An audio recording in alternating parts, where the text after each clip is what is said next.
Okay, everybody, now we can have a closer look at the inside of the fan here. There is the motor here, and now we can have a look at the electricals. Wiring here looks to be good connections here. This is the original switch, and the yellow here, that is the line from where this goes to the cord, and the other line here goes into the center. The black here, that must be the neutral, and the orange one is the low speed.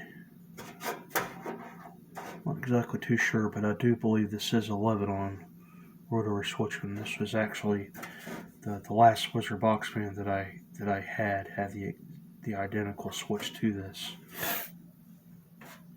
See if we can get this undone here.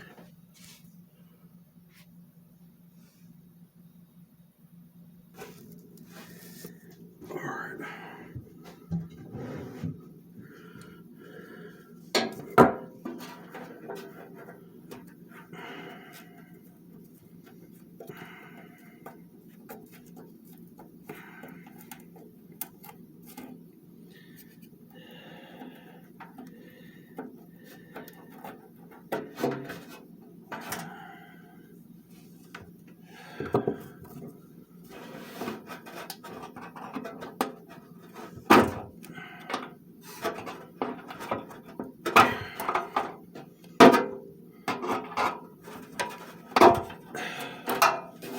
Okay, now we have motor unhooked to the switch.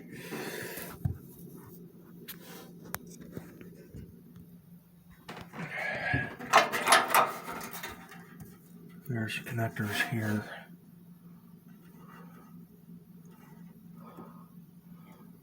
I'll see if I can find replaceables for those. Okay, now we can get the motor removed. Okay, everybody, now we can get the motor free from the fan.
Mm.